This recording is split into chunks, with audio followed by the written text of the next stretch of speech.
Family system.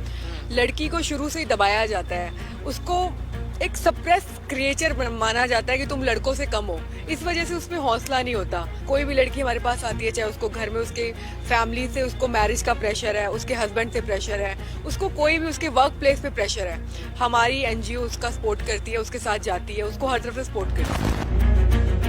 ਜਦੋਂ ਦਾ living structure ਸ਼ੁਰੂ ਹੋਇਆ, ਕਾਨੂੰਨ ਦੀਆਂ ਕਿਤਾਬਾਂ ਦੇ ਵਿੱਚ ਵੀ ਇਹ ਨਾਮ ਆ ਗਿਆ, ਉਦੋਂ ਬਾਅਦ ਦੇ ਵਿੱਚ ਮਾਮਲੇ ਨੇ ਉਲਝੇ ਨੇ ਜਾਂ ਸੁਲਝੇ ਨੇ?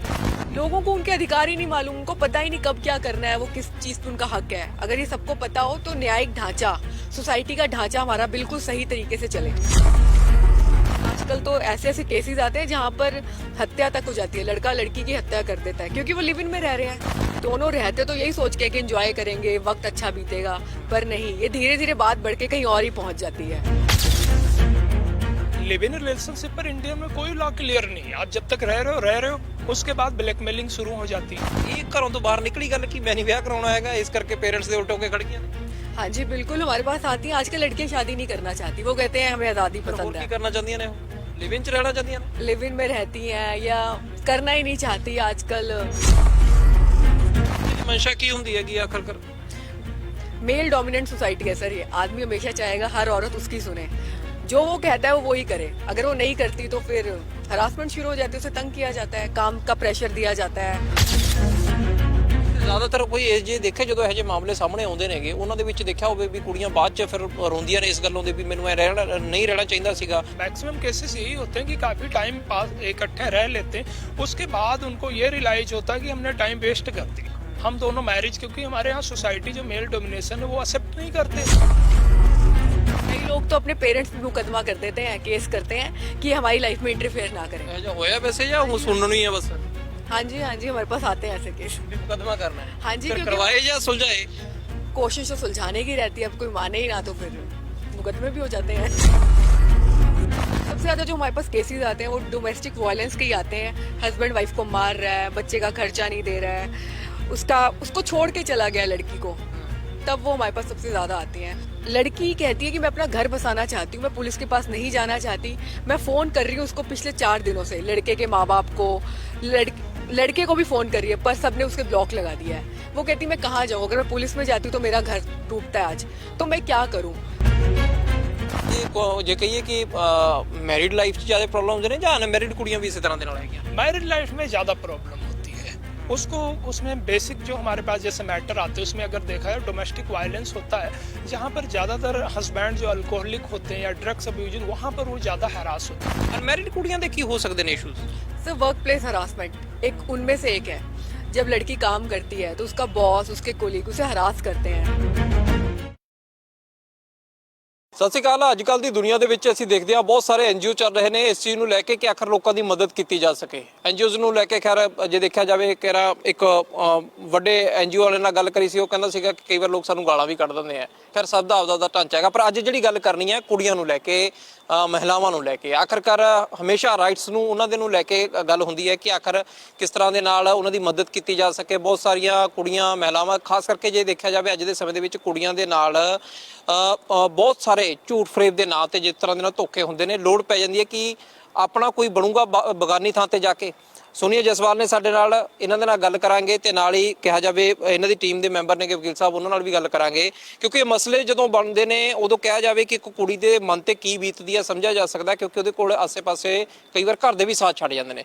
ਸੋਨੀਆ ਸਹੀ ਗੱਲ ਕਹੀ ਕਿ ਆਖਰ ਜਦੋਂ ਕੁੜੀਆਂ ਦੇ ਉੱਤੇ ਕੋਈ ਨਾ ਕੋਈ ਵਿਪਤਾ ਇਸ ਤਰ੍ਹਾਂ ਦੀ ਆਵੇ ਜਿਹੜੀ ਸਮਾਜਿਕ ਨਜ਼ਰੀਏ ਦੇ ਹਿਸਾਬ ਦੇ ਨਾਲ ਉਹਨਾਂ ਨੇ ਪਰਿਵਾਰ ਨੂੰ ਕਈ ਵਾਰ ਲੱਗਦਾ ਹੁੰਦਾ ਕਿ ਨਹੀਂ ਇਹਦੇ ਨਾਲ ਬਦਨਾਮੀ ਹੋ ਜਾਊਗੀ, ਉਦੋਂ ਕੱਲੀਆਂ ਪੈ ਜਾਂਦੀਆਂ ਨੇ।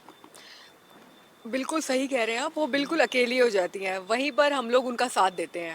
किसी लड़की कोई मदद नहीं करता। हमारा ये जो पारिवारिक ढांचा है ये सही नहीं है, फैमिली सिस्टम। लड़की को शुरू से ही दबाया जाता है, उसको एक सप्रेस क्रिएचर माना जाता है कि तुम लड़कों से कम हो। इस वजह से उसमें हौसला नहीं होता। फिर हम जो एनजीओ हमारी वुमेन केयर फाउंडेशन, उनकी मदद करती है, उनके साथ देती है, उनको हर जगह उनका सपोर्ट करती है। कोई भी लड़की हमारे पास आती है, चाहे उसको घर में उसके फैमिली से उसको मैरिज का प्रेशर है, उसके हस्बैंड से प्रेशर है, उसको कोई भी उसके वर्क प्लेस पे प्रेशर है, हमारी एनजीओ उसका सपोर्ट करती है, उसके साथ जाती है, उसको हर तरफ से सपोर्ट करती ਪਰ है। ਜ਼ਿਆਦਾਤਰ ਤਾਂ ਹੁਣ ਜੇ ਦੇਖਿਆ ਜਾਵੇ ਇਹ ਗੱਲਾਂ ਸੁਣਨ ਨੂੰ ਮਿਲਦੀਆਂ ਕਿ ਆਖਰਕਾਰ ਕੁੜੀਆਂ ਕਈ ਵਾਰ ਕਈ ਜਗ੍ਹਾ ਤੇ ਧੱਕਾ ਕਰ ਜਾਂਦੀਆਂ ਨੇ, ਬਾਅਦ ਦੇ ਵਿੱਚ ਸਾਹਮਣੇ ਵਾਲਿਆਂ ਨੂੰ ਭਾਵੇਂ ਉਹ ਗਲਤੀ ਕਿਉਂ ਨਾ ਹੋਵੇ ਤਾਂ ਉਹਨਾਂ ਨੂੰ ਪ੍ਰੈਸ਼ਰ ਦੇ ਵਿੱਚ ਆ ਕੇ ਆਖਰ ਸਮਝੌਤੇ ਕਰਨੇ ਪੈਂਦੇ ਨੇ। ਇਸ ਤਰ੍ਹਾਂ ਦੇ ਮਾਮਲੇ ਦੇਖੇ ਕਦੇ ਤੁਹਾਨੂੰ ਇਹ ਵੀ ਲੱਗਿਆ ਹੋਵੇ ਜਿਹਦੀ ਮਦਦ ਕਰਨ ਗਏ ਉਲਟਾ ਬਾਅਦ ਚ ਪਤਾ ਲੱਗਿਆ ਹੋਵੇ ਕਿ ਨਹੀਂ ਇਸ ਦੇ ਤਾਂ ਉਲਟਾ ਹੀ ਧੱਕਾ ਕਰ ਰੱਖਿਆ? जी, दुनिया तो हर तरह से है, पर मदद तो सबकी करनी पड़ती है। कोई मुझसे मदद मांगेगा मेरी एनजीओ से, तो मदद तो हम उसकी करेंगे। हाँ, हमें कई बार पता चलता है कि शायद कहीं पे वो भी गलत है, तो हम उनको समझाते हैं, उनकी काउंसलिंग करते हैं, उनका घर बसाने में हम उनका सहयोग करते हैं कि किसी तरह वो सेटल हो जाएं। कोई बात नहीं, गलत है, गलत को हम सही करते हैं, उनको समझाते हैं कि आप कुछ गलत मत करिए, अगर आप कहीं गलत है तो उसको सही करने में हम मदद करते हैं, उनको सुधारते हैं।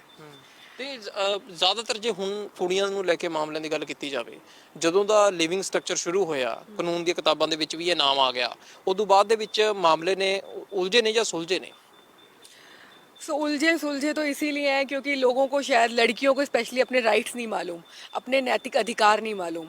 सरकार ने जो रूल्स बनाए हैं वो लोगों तक पहुंचे नहीं है। अगर उनको पता हो तो शायद ये उलझन हो ही ना। ये उलझन सुलझाना बहुत ज़रूरी है। इसी वजह से हमारी जो एनजीओ है वुमेन केयर, कॉलेजेस में, स्कूल्स में, हर जगह जाकर फीमेल्स को उनके राइट्स बताती है, उनके अधिकार बताती है कि आपके क्या अधिकार हैं।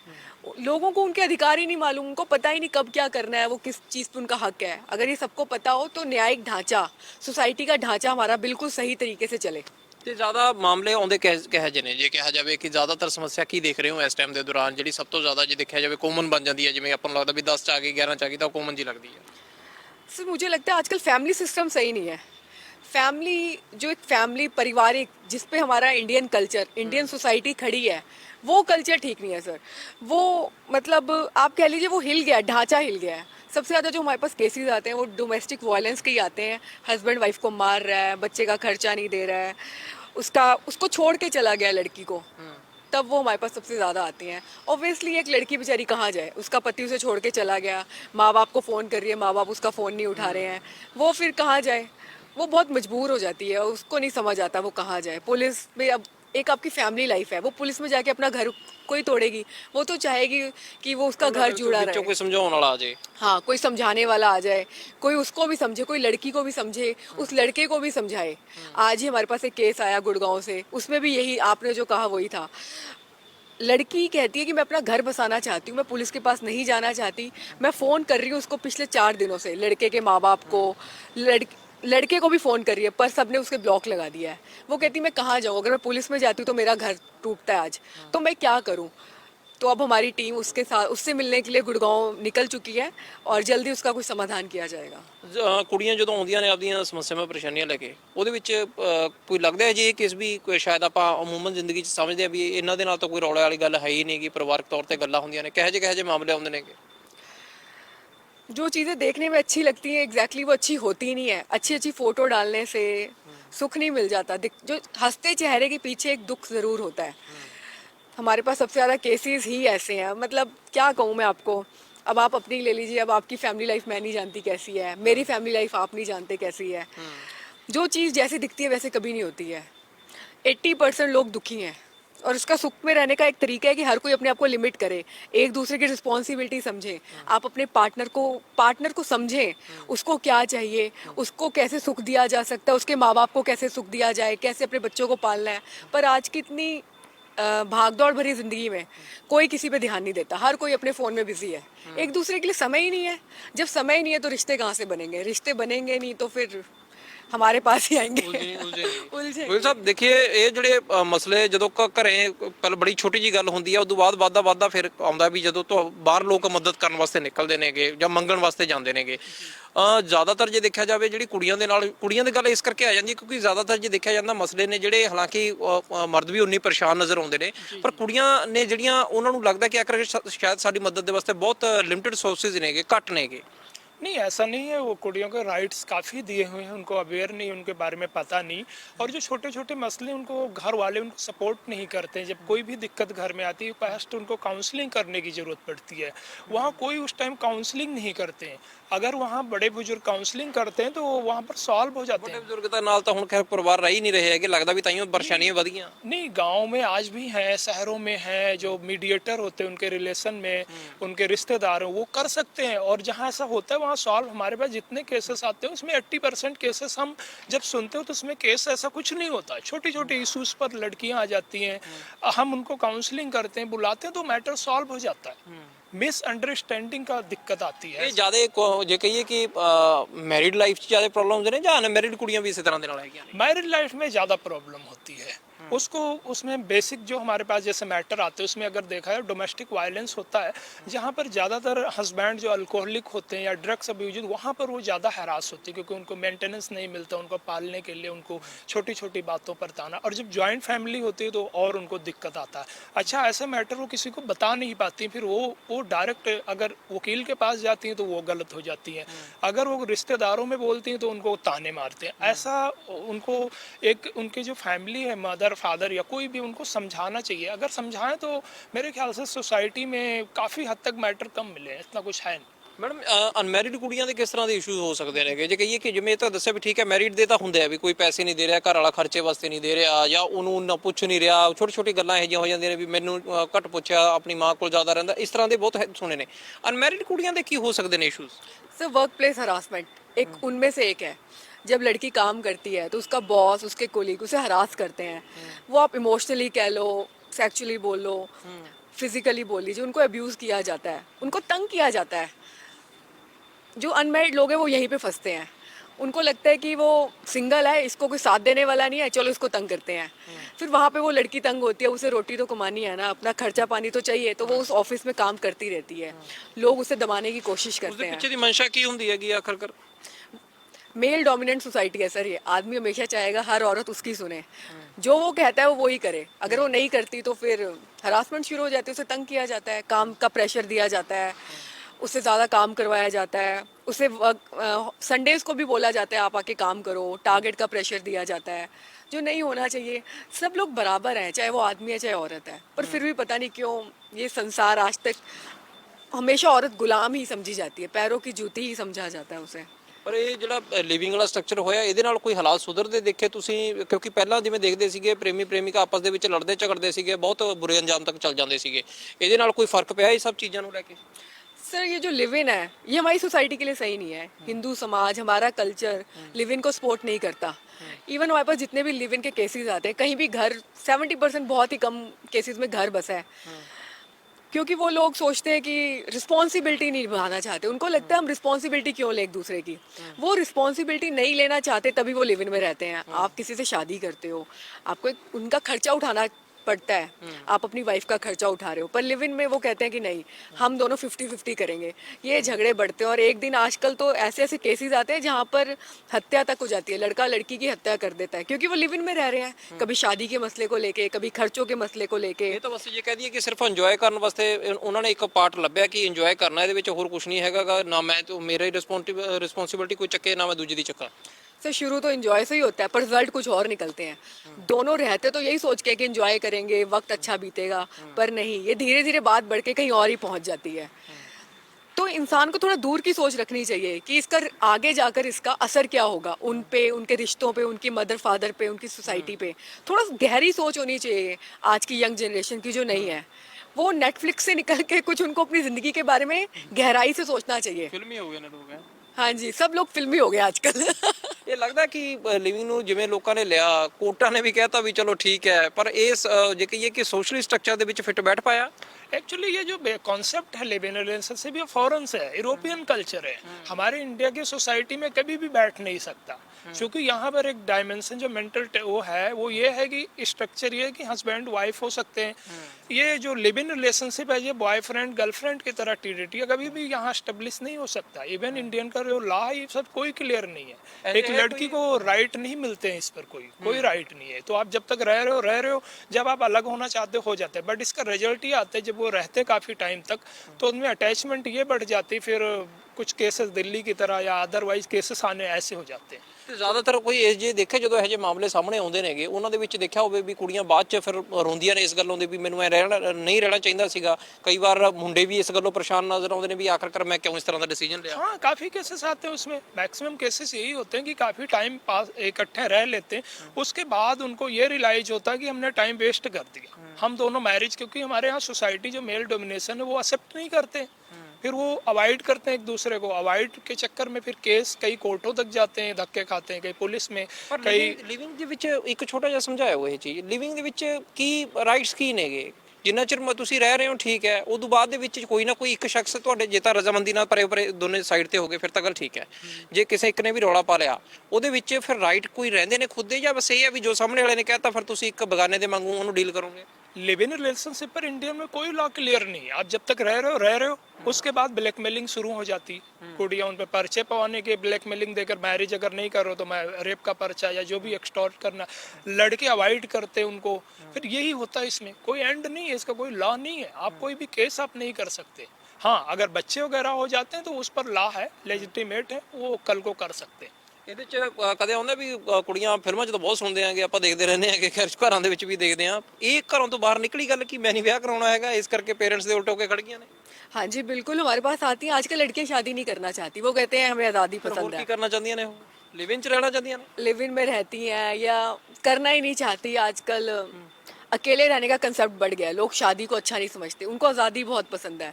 वो सोचते हैं हम आज़ादी से रहें, ना हमें कोई कहने वाला हो, ना रोक टोक हो, तो वो शादी करना ही नहीं चाहते। जब वो शादी नहीं करना चाहते तो अपने पेरेंट्स से अलग होते हैं। कई लोग तो अपने पेरेंट्स भी मुकदमा कर देते हैं, केस करते हैं कि हमारी लाइफ में इंटरफेयर ना करें। ਇਹੋ ਜਿਹਾ ਹੋਇਆ ਵੈਸੇ ਜਾਂ ਉਹ ਸੁਣਨ ਨੂੰ ਹੀ ਹੈ ਬਸ हाँ जी हमारे पास आते हैं ऐसे केस। ਵੀ ਮੁਕੱਦਮਾ ਕਰਨਾ ਹੈ? हाँ जी, ਫਿਰ क्योंकि ਕਰਵਾਏ ਜਾਂ ਸੁਲਝਾਏ? कोशिश तो सुलझाने की रहती है, अब कोई माने ही ना तो फिर मुकदमे भी हो जाते हैं। हम तो हेल्प ਫਿਰ करना ਉਹਦੇ 'ਚ चाहते हैं। ਸਿੱਟਾ ਕੀ ਨਿਕਲਦਾ ਹੋਊਗਾ ਅਖੀਰ ਦੇ ਵਿੱਚ? ਕੋਰਟ ਦੇ ਅੱਗੇ ਕੀ ਹੈ ਜੇਕਰ ਇੱਕ ਬੱਚਾ ਕਹਿ ਰਿਹਾ ਹੈ ਇਹ ਗੱਲ, ਜੇ ਕਹੀਏ ਚਲੋ ਭਾਵੇਂ ਉਹ ਬਾਲਗ ਹੈ, ਉਹ ਪੇਰੈਂਟਸ ਨੂੰ ਕਹਿ ਰਿਹਾ ਮੈਂ ਨਹੀਂ ਵਿਆਹ ਕਰਾਉਣਾ, ਤੇ ਉਹਨਾਂ ਤੇ ਉਲਟਾ ਕੇਸ ਠੋਕਤਾ ਵੀ ਇਹ ਵਿਆਹ ਕਰਵਾ ਰਹੇ ਨੇ ਮੇਰਾ। सर 18 हो गया, आप एडल्ट है, सबको अपनी जिंदगी जीने का हक है। फिर कुछ मर्जी कोर्ट करो। फिर कुछ भी करो, फिर पेरेंट्स सोसाइटी कुछ नहीं कर सकते, ना को आपको कोर्ट लॉ कुछ कह सकता है। आप कुछ भी करिए, 18 प्लस को पूरी आज़ादी है, वो अपनी ज़िंदगी सही करते हैं गलत करते हैं, उनकी लाइफ उनकी है। ਤੁਸੀਂ ਐਜ਼ ਏ ਜੇ ਕਿ ਉਹ ਐਨਜੀਓ ਤੁਸੀਂ ਰਨ ਕਰਦੇ ਹੋ, ਤੁਸੀਂ ਇਸ ਗੱਲ ਨੂੰ ਸਹੀ ਮੰਨਦੇ ਹੋ ਵੈਸੇ? सर हमेशा सही डिसीजन लेना चाहिए, दूर की सोच रखनी चाहिए। आपके लिए क्या सही है क्या गलत है, अपनी ज़िंदगी के आप खुद जिम्मेवार हो। हाँ, बड़ों की मदद लो, उनकी एडवाइस लो, उनके पास एक्सपीरियंस है।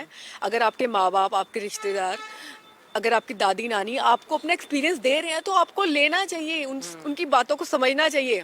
पर नई जनरेशन समझती क्या है सर, उनको लगता है जनरेशन गैप है, समझते ही नहीं। काश वो समझ लें तो हमारे आधे सर क्राइम्स ख़त्म हो जाएं, अगर वो अपने बड़ों की बातें समझ लें। ਲੱਗਦਾ ਨਹੀਂ ਵਕੀਲ ਸਾਹਿਬ ਕਿ ਇਹਦਾ ਉਹੀ ਗੱਲ ਆ ਵੀ ਬਾੜ ਮੇ ਜਾਏ ਇਹ ਜੀਆਂ ਚੀਜ਼ਾਂ ਕੀ ਆਖਰਕਾਰ ਕਰੂਗਾ ਜਦੋਂ ਬੰਦਾ ਸਿੱਧੇ ਮੱਥੇ ਪੇਰੈਂਟਸ ਨੂੰ ਕਹੀ ਜਾਂਦਾ ਵੀ ਮੈਂ ਤਾਂ ਉਹਦੇ ਤੇ ਕੇਸ ਠੋਕ ਦੇਣਾ ਹੈ? एक्चुअली जो ये मैरिज कॉन्सेप्ट लव मैरिज है, हमारे ऑनरेबल हाई कोर्ट में आए दिन काफ़ी केसेस है। एक बारी जज ने बोला भी, इसमें लॉ भी लोग मांग रहे कि 21-21 साल कर दिया जाए, लड़की की उम्र 21 साल कर दी जाए 18 से बढ़ाकर, वो इसलिए कि मेच्योरिटी आ जाए। क्योंकि आजकल लड़कियां जैसे 18 साल की होती हैं, उन्होंने लड़के के गई मैरिज किया, हाई कोर्ट में पहुंचे, रिट पिटीशन फाइल किया और उनको सिक्योरिटी ले लिया। अब उनको एक लाइसेंस मिल गया कि किसी के पेरेंट्स उनको टच नहीं कर सकते। एक जो माँ बाप 18 साल तक बच्ची को पालते हैं, उसके बाद वो मैरिज कर लेती हैं किसी धर्म में किसी नाम। ये गलत है। ये जो कल्चर है ये हमारे सोसाइटी के लिए ठीक नहीं है। ये सारे यूरोपियन कल्चर है जो हम अडॉप्ट कर रहे हैं। नहीं अडॉप्ट कर रहे हैं ठीक है, आप करो अडॉप्ट, लेकिन यूरोपियन जो कल्चर है, वहाँ के जो माइंड सेट है वो हमारे यहाँ के नहीं है। ਅੰਗਰੇਜ਼ ਬਣ ਨੂੰ ਫਿਰਦੇ ਨੇ ਵੀ ਆਪਾਂ ਬਸ ਉਹਨਾਂ ਵਾਂਗੂ ਜਿਵੇਂ ਖੁੱਲਾ ਡੁੱਲਾ ਕਰੀ ਚੱਲੋ ਸਾਰਾ ਕੁਝ, ਵੀ ਆਪਾਂ ਨੂੰ ਕੋਈ ਛੇੜਨ ਵਾਲਾ ਤਾਂ ਕੋਈ ਹੋਵੇ ਨਾ। तो उनके तरफ से माइंड सेट भी तो करिए आप ना, उनकी तरफ से लाइफ स्टाइल भी चेंज करो, वो हमारे यहाँ नहीं करते। ਹਾਂ ਬਾਅਦ ਚ ਫਿਰ ਕੋਰਟਾਂ 'ਚ ਭੱਜ ਲਾਂਦੇ ਨੇ ਮੇਰੇ ਨਾਲ ਗਲਤ ਹੋ ਗਿਆ, ਮੇਰੇ ਨਾਲ ਰੇਪ ਕਰਤਾ, ਮੇਰੇ ਨਾਲ ਬਲਾਤਕਾਰ ਕਰਿਆ। ब्लैकमेलिंग शुरू हो जाती है उसके बाद। थोड़ी देर सही रहे, मैक्सिमम जितने लव मैरिज होते हैं मैक्सिमम अनसक्सेसफुल होते हैं, वापस हमारे पास आ जाते हैं। वो कहते हैं कि जब मैरिज किया तो ये इसने बताया, ये किया वो किया, बाद में वो आ कहते हैं ऐसा नहीं ऐसा है, बस वो शुरू हो जाते हैं कोर्ट केस। बस ਕੋਈ ਉਦਾਹਰਨ ਹੈ ਇਸ ਤਰ੍ਹਾਂ ਦੀ, ਕੋਈ ਮਾਮਲਾ ਆਇਆ ਹੋਵੇ ਕਿ ਆਖਰਕਾਰ ਪਹਿਲਾਂ ਤਾਂ ਕੁੜੀ ਨੇ ਬੜੇ ਦੇਖੇ ਹੋਣੇ ਵੀ ਮੁੰਡਾ ਬੜਾ ਹਾਈ ਫਾਈ ਹੈ ਜਾਂ ਰੰਗਮੰਚ ਦੀ ਦੁਨੀਆ, ਬਾਅਦ ਚ ਉਜੜ ਕੇ ਜੇ ਕਿਹਾ ਜਾਵੇ ਉਹ ਚ ਨਿਕਲਿਆ ਕੁਝ ਵੀ ਨਹੀਂ ਹੈਗਾ? जी एक लड़की थी, वो लड़का उसके पास हमेशा अच्छी सी कार में लेने आता, वो कहता है मेरी कार है, बाद में पता चला वो तो टैक्सी चलाता था। अब लड़की बेचारी क्या करे, वो कहती तू तो इतने अच्छे सपने दिखाता था और तेरे पास तो कुछ भी नहीं है। अब उसने शादी भी कर ली झूठ बोल के, अब बेचारी लड़की कहाँ जाए। फिर वो हमसे हेल्प लेती हैं, फिर हमारी एनजीओ उनको सुलझाती है कि कोई बात नहीं, अब एडजस्ट करो जैसे भी है, आप भी कुछ मेहनत करिए, वो भी कमाए, दोनों मिलजुल के घर चलाओ। कई जगह घर चल जाते हैं, कई जगह टूट जाते हैं, बस जिंदगी ऐसी चलती रहती है। पर आपको क्लियर होना चाहिए, एक दूसरे से झूठ नहीं बोलना चाहिए रिश्तों में। पर ਜ਼ਿਆਦਾਤਰ ਲੱਗਦਾ ਵੀ ਕੁੜੀਆਂ ਇਸੇ ਗੱਲੋਂ ਪਰੇਸ਼ਾਨ ਨੇ ਵੀ ਝੂਠ ਬੋਲਿਆ ਜਾਂਦਾ ਉਹਨਾਂ ਨੂੰ। हाँ, झूठ से ही परेशान है, रिश्ते झूठ से ही टूटते हैं, शक से, झूठ से। अगर आप किसी के साथ लॉयल ਕਿੰਨੀਆਂ ਕੁ ਆਉਂਦੀਆਂ ਨੇ ਜਿਹੜੇ ਤੁਸੀਂ ਕਿਹਾ ਵੀ ਸ਼ਖਸ ਨਾਲ। वो तो मैरिड लोग होते हैं सर, विवाहित लोग जो होते हैं जिनकी शादी हो चुकी होती है, वो शक से ही रिश्ते टूटते हैं। 80% शक ही होता है, मोबाइल चेक करते हैं एक दूसरे का। उसके बाद आजकल आपको पता है सोशल मीडिया पे हर कोई बैठा है, फिर कहीं ना कहीं तो एक दूसरे से बात करते हैं, अपनी कोलीग से आप लोग बात करोगे, कुछ काम की बात करोगे। पर जो शक है ना कि नहीं, अगर हम काम की बात भी कर रहे हैं तो दूसरे को लगता है नहीं ਕਈ ਵਾਰ इसका ਮੁੰਡੇ उससे। ਸ਼ਰੀਫ ਹੁੰਦੇ ਨੇ ਕਿ ਵੈਸੇ ਹੀ ਸ਼ੱਕ ਹੋਈ ਜਾਂਦਾ, ਜਾਂ ਕਈ ਵਾਰ ਇਹ ਆ ਵੀ ਮੁੰਡੇ ਕੁੜੀਆਂ ਤੇ ਸ਼ੱਕ ਕਰੀ ਜਾਂਦੇ ਨੇ, ਕੁੜੀਆਂ ਸ਼ਰੀਫ ਹੁੰਦੀਆਂ ਨੇ। सर शक एक ऐसा कीड़ा जो निकालना मुश्किल है। शरीफ होते हैं लोग, बहुत अच्छे होते हैं, आपस में हेलो हाय करना कोई बुरा नहीं होता है, पर बस शक का कोई इलाज नहीं है। तो रिश्ते बढ़ते बढ़ते, लड़ाई झगड़े बढ़ते बढ़ते डिवोर्स तक पहुंच जाते हैं।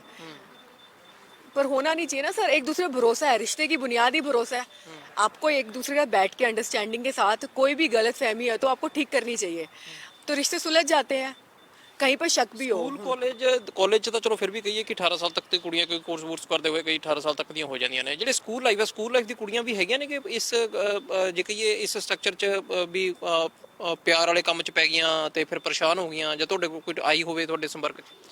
सर आजकल ये जो सोशल मीडिया है, मोबाइल फोन, मैं कहूँगी 18 साल से कम बच्चों को देने ही नहीं चाहिए। बच्चे बिगड़ ही गए हैं आजकल, सबके पास मोबाइल फोन है, मोबाइल देख के वो अपडेट हो गए हैं। जो नॉलेज हमें 20 साल में पता चलती थी, वो आज आप सोचो 12 साल के बच्चे को मालूम है। प्यार, मोहब्बत, गर्लफ्रेंड, बॉयफ्रेंड, हमारे पास बहुत केसेस आते हैं। उनकी माएँ बोलती है कि हमारा बच्चे की ये गर्लफ्रेंड है, बड़े प्राउड के साथ कि मेरा बेटा गर्लफ्रेंड, स्कूल वाले कि हमारे बच्चे की गर्लफ्रेंड है, ये हमारी बहू है आने वाली। बड़ी प्राप्ति है, बहुत बड़ी प्राप्ति है सर। स्ट्रक्चर, कल्चर चेंज हो गया है, लोग अपने मॉडर्न होने के चक्कर में भाई कल्चर भूलते जा रहे हैं, बच्चे बिगड़ते जा रहे हैं। मोबाइल फोन नहीं देना चाहिए 18 साल से कम, जब तक आपको अकल ना आए। ਇਹਦਾ ਕੀ ਹਾਲ ਹੈ ਵੀਰ ਸਾਹਿਬ, ਵੀ ਮਾਂ ਵੀ ਚੌੜੇ ਹੋ ਕੇ ਕਹਿੰਦੀ ਆ ਵੀ ਆ ਗਰਲਫ੍ਰੈਂਡ ਹੈ ਮੇਰੇ ਮੁੰਡੇ ਦੀ, ਤੇ ਉਹ ਹੁੰਦੇ ਨੇਗੇ 8ਵੀਂ 8ਵੀਂ 9ਵੀਂ 9ਵੀਂ 10ਵੀਂ 10ਵੀਂ ਵਾਲੇ। ये माइंडसेट है, उनका माइंडसेट ही ऐसा है। पर ये बहुत कम फैमिलीज का है। ਹੁਣ ਇਹ ਚ ਕੀ ਕਰੂਗਾ ਕਾਨੂੰਨ ਵੈਸੇ? कानून तो चलो जो बन गया ड्राफ्ट होगा, उसमें तो कुछ नहीं, 18 साल 21 साल जो होंगे वो मैरिज कर लेंगे, लेकिन ऐसे चलते नहीं ये रिलेशन। एक पेरेंट्स को जब बच्चा स्कूल जाए उसको प्रॉपर गाइड करना चाहिए, हर चीज़ सही गलत के बारे में बताना चाहिए, चाहे वो मेल हो फीमेल हो, ताकि वो बड़े होकर अपनी लाइफ और अपनी रिस्पॉन्सिबिलिटी समझे, तो ऐसे नहीं आएंगे हालात। लेकिन आप जब फ्री समझोगे, उसको 10वीं में गया और आपने मोबाइल पकड़ा दे, उसको हर चीज़ आप इजीली अवेल कर देते हो, अवेलेबिलिटी उपलब्ध करा देते हो, फिर वो दिक्कतें आएंगी। ਪੀਜੀ ਦੇ ਇੱਕ ਸਾਈਕੈਟ੍ਰਿਕ ਡਾਕਟਰ ਦੇ ਨਾਲ ਗੱਲ ਹੋਈ, ਕਰੋਨਾ ਸਮੇਂ ਦੀ ਗੱਲਾਂ ਨੇ, ਤੇ ਉਦੋਂ ਬਾਅਦ ਦੇ ਵਿੱਚ ਵੀ ਕਿਉਂਕਿ ਕੇਸ ਉਹਨਾਂ ਕੋਲ ਆਉਂਦੇ ਰਹਿੰਦੇ ਨੇ, ਉਹਨਾਂ ਨੇ ਬੜਾ ਦੱਸਿਆ, ਕਹਿੰਦੇ ਕਈ ਕੁੜੀਆਂ ਤਾਂ ਇਸ ਗੱਲੋਂ ਪਰੇਸ਼ਾਨ ਨੇ ਕਿ ਮੇਰਾ ਬॉयਫ੍ਰੈਂਡ ਨਹੀਂ ਹੈਗਾ। हाँ आजकल एक कल्चर हो गया, बॉयफ्रेंड रखना एक ट्रेंड हो गया है सर, गलत मानसिक धारणाएं हैं। ਉਹ ਸ਼ਾਇਦ ਸੋਸ਼ਲ ਮੀਡੀਆ ਦਾ ਇੰਪੈਕਟ ਹੈ। सोशल मीडिया, और इसलिए भी क्योंकि माँ बाप अपने बच्चों से खुलकर बात नहीं करते। अगर वो अपने माँ बाप, अपनी फैमिली आपको सही गाइड करे, उनकी लड़कियों को, उनके लड़कों को सही तरीके से रिश्तों में अंतर को समझाया जाए, तो गर्लफ्रेंड बॉयफ्रेंड की कोई ज़रूरत नहीं है। आप सीधा अपने करियर पे ध्यान दीजिए, अपने आप को समझाइए, अपने पैरों पे खड़े होइए, और ये फालतू की बातों में पड़ना ही नहीं चाहिए।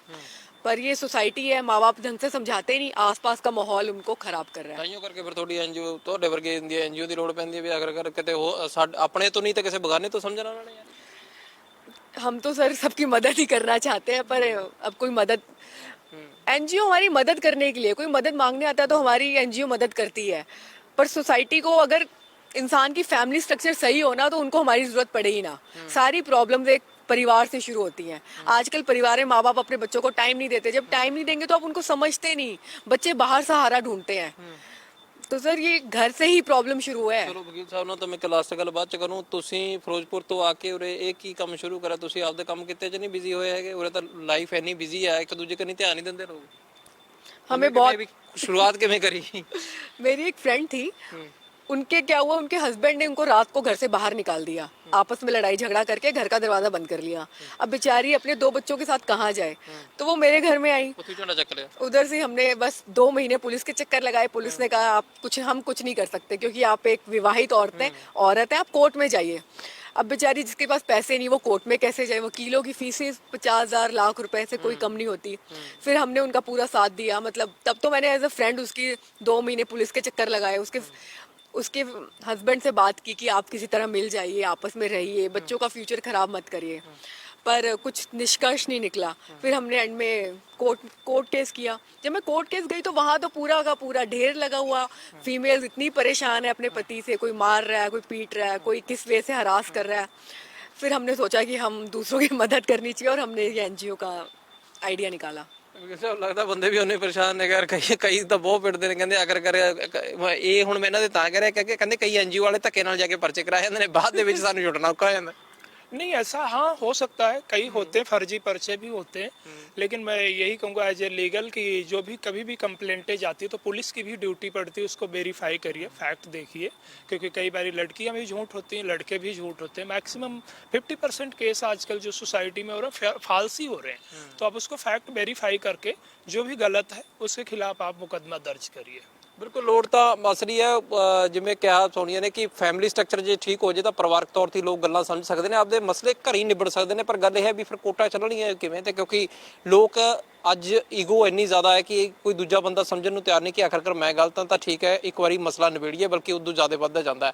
ਤੇ ਕੁੜੀਆਂ ਮੁੰਡਿਆਂ ਦੇ ਰਿਸ਼ਤਿਆਂ ਨੂੰ ਲੈ ਕੇ ਜੇ ਗੱਲ ਕੀਤੀ ਜਾਵੇ, ਲਿਵਿੰਗ ਵਾਲਾ ਕਨਸੈਪਟ ਜਦੋਂ ਦਾ ਆਇਆ ਉਦੋਂ ਤੋਂ ਤਾਂ ਇਹ ਲੱਗਦਾ ਸ਼ਾਇਦ ਉਹਨਾਂ ਨੂੰ ਕਿ ਆਖਰਕਾਰ ਬੜੀ ਇੰਜੋਏਫੁਲ ਜ਼ਿੰਦਗੀ ਹੈ, ਪਰ ਜਿਉਂ-ਜਿਉਂ ਉਮਰ ਬੀਤਦੀ ਹੈ, ਅਸਲ ਤਾਂ ਇਫੈਕਟ ਇਹ ਉਮਰ ਦਾ ਹੁੰਦਾ ਖੈਰ, ਕਿ ਜਦੋਂ ਸਮਾਂ ਬੀਤਦਾ ਜਾਂਦਾ ਫਿਰ ਬਾਅਦ ਚ ਆ ਕੇ ਪਤਾ ਲੱਗਦਾ ਨਹੀਂ ਗਲਤੀ ਕਰ ਬੈਠੇ, ਤੇ ਉਹ ਸਮਾਂ ਵੀ ਨਿਕਲ ਚੁੱਕਿਆ ਹੁੰਦਾ ਜਦੋਂ ਉਹਨਾਂ ਨੇ ਆਮ ਸੱਭਿਆਚਾਰਿਕ ਤੌਰ ਤੇ ਆਪਦਾ ਵਿਆਹ ਕਰਨਾ ਹੁੰਦਾ, ਜਾਂ ਫਿਰ ਉਹ ਜ਼ਿੰਦਗੀ ਜੀਣੀ ਹੁੰਦੀ ਹੈ ਜਿਹਦਾ ਆਮ ਤੌਰ ਤੇ ਜੇ ਕਹੀਏ ਕਿ ਵਿਵਾਹਕ ਲੋਕ ਆਨੰਦ ਲੈਂਦੇ ਨੇ, ਜਾਂ ਫਿਰ ਕਈ ਵਾਰ ਲੜਾਈ ਝਗੜੇ ਦੇ ਵਿੱਚ ਵੀ ਪੈਂਦੇ ਨੇ। ਵੀਡੀਓ ਜਰਨਲਿਸਟ ਅਮਨ ਦੇ ਨਾਲ ਮਿਸਿੰਗ ਰੋਜ਼ਾਨਾ ਸਪੋਕਸਮੈਨ TV ਚੰਡੀਗੜ੍ਹ। परिवार